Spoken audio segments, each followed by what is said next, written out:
assalaamu calaykum. Xasuusnow cariiriga qabriga iyo kelinimadiisa. Xasuusnow iilka iyo karfanta iyo xisaabtanka adag. Xasuusnow su'aalaha shiddada badan ee ay ku weydiin doonaan munkar iyo nakiir. Adiguna waxaad tahay miskiin daciif ah, ama waad ka jawaabaysaa ama waxaa ku sugaya cadaab. وجاء رجل إلى النبي صلى الله عليه وسلم فقال: يا رسول الله، ما بال المؤمنين يفتنون في قبورهم إلا الشهيد؟ قال: كفى ببارقة السيوف على رأسه فتنة.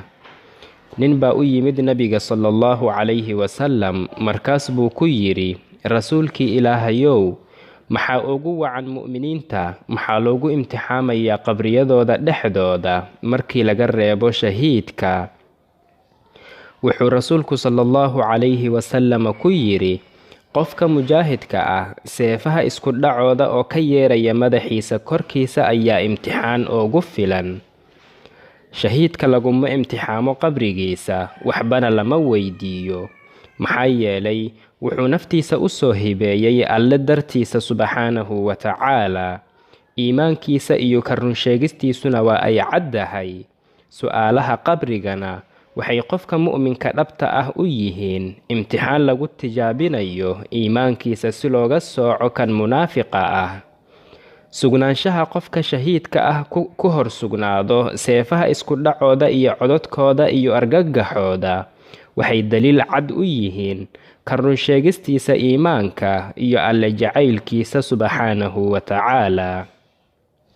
qaala rasuulullaahi sala allahu calayhi wasalam: ribaatu yowmin fii sabiili illaah khayrun min siyaami shahrin wa qiyaamih, wain maat jaraa calayhi camaluhu aladii kaana yacmal wa amina fataanay alqabr wahumaa munkarun wanakiir, wanumiya lahu camaluhu ilaa yowmi alqiyaamah, وبعثه الله يوم القيامة آمنا من الفزع. wuxuu yidhi rasuulka sala allahu calayhi wasalam, hal maalin oo aad alle dartiisa waardiye u noqoto oo aad muslimiinta difaac u noqotid waxay ka khayr badan tahay hal bil soonkeeda iyo qiyaamkeeda ama salaadeeda. haddii uu sidaas ku dhintana camalkiisa wanaagsan ee uu qaban jiray waa uu u socon doonaa oo kama go'i doono, wuxuuna ka badbaadayaa labada qabriga waxa ku imtixaanta oo ah munkar iyo nakiir. camalkiisana waa loo kobcin doonaa ilaa iyo qiyaamaha. wuxuuna alle subxaanahu wa tacaala maalinka qiyaamaha soo saari doonaa iyagoo ka nabadgalay argagaxa iyo naxdinta. shahiidku wuxuu alle subxaanahu wa tacaala agtiisa ku leeyahay 6 khasli ama 6 waxyaabood oo u gaar ah. waa tan koowaade, waxaa loo dambi dhaafaa marka ugu horraysa oo uu dhaawacmo oo uu dhiiggiisa ka qubto. wuxuuna alle subxaanahu wa tacaala isla markiiba tusiyaa booskiisa uu ku leeyahay jannada iyo nicmooyinkiisa. tan labaad, waxaa laga badbaadiyaa cadaabulqabriga. tan saddexaad, waxaa laga ammaan geliyaa fasaca weyn ama argagaxa weyn ee qiyaamaha. tan afaraad, waxaa madaxa loo suraa oo loo gelin doonaa taajkaasoo loogu talagalay in lagu karaameeyo oo lagu ciseeyo, kaasoo ka samaysan yaaquudkaasoo ka khayr badan adduunyo iyo wax ku dhex jira. tan shanaad, waxaa loo guurin doonaa 72 xaas oo ka mid ah xuurul caynta. tan lixaad, wuxuu u shafeeco qaadi doonaa oo madaxiisa jannada loo gelin doonaa 70 qofood oo ka mid ah qaraabadiisa.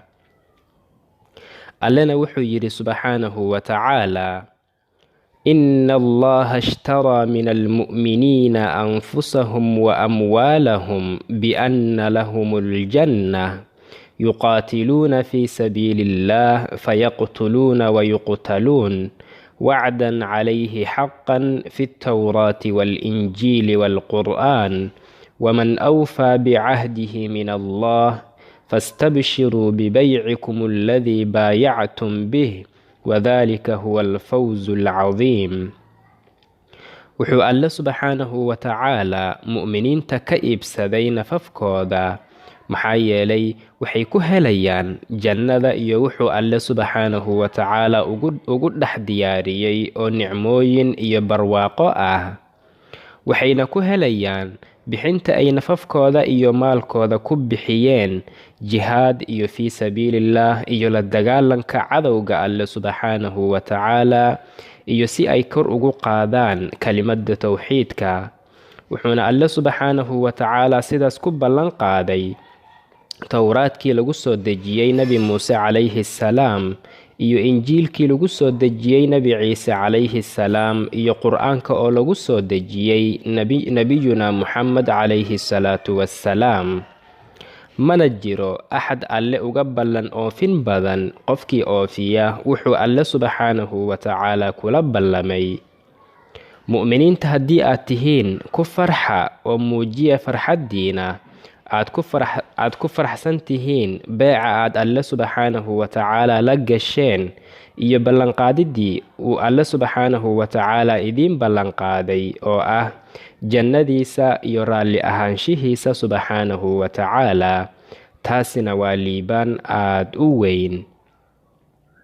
sidoo kale waxaa kitaabka la yiraahdo aahaarta dhexdiisa lagu sheegay qofkii joogteeya akhrinta suuratulmulki habeen walba, wuxuu alle subxaanahu wa tacaalaa ka nabadgeliyaa fitnada qabriga. wuxuu yidhi nabiga sala allahu calayhi wasalam: ina suuratan min alqur'aani 30 aaya shafacat lirajulin xataa gufira lah, wa hiya tabaaraka aladii biyadihi lmulk.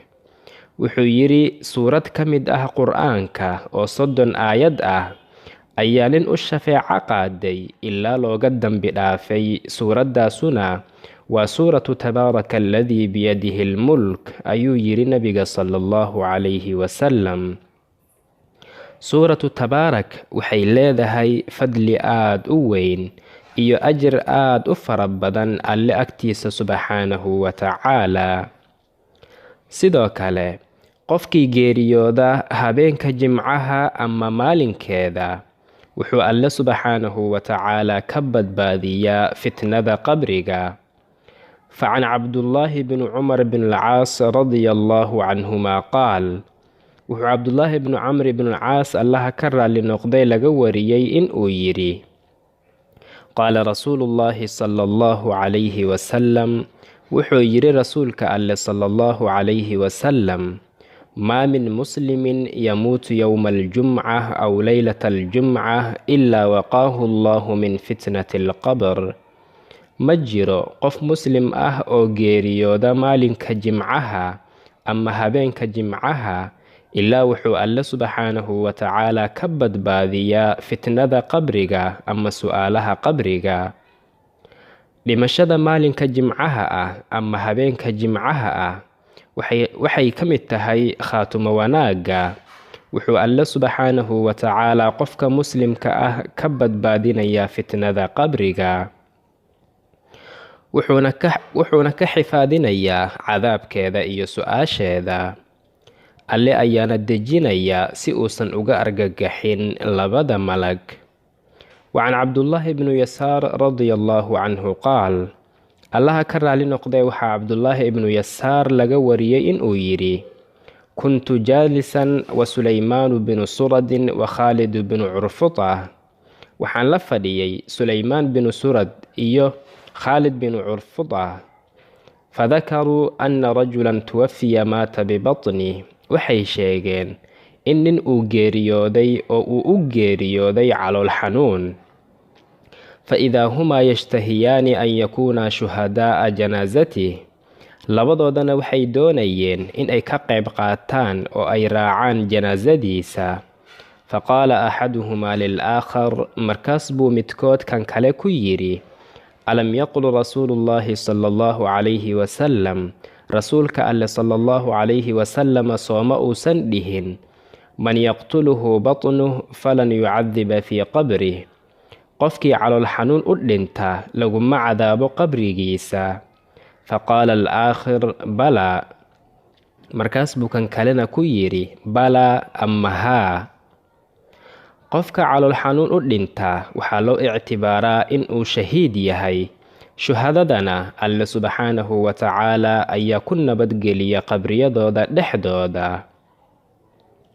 فاللهم إنا نسألك بأسمائك الحسنى وصفاتك العلى وباسمك الأعظم الذي إذا سئلت به أعطيت وإذا دعيت به أجبت أن تؤمننا في قبورنا وأن تثبتنا بالقول الثابت في الحياة الدنيا وفي الآخرة وأن تحسن أعمالنا ونياتنا وخاتمتنا وأن ترزقنا الفردوس الأعلى من الجنة بغير حساب ولا سابقة عذاب وأن تنجينا من النار وتدخلنا الجنة مع الأبرار برحمتك وفضلك وكرمك وجودك يا أرحم الراحمين وأكرم الأكرمين.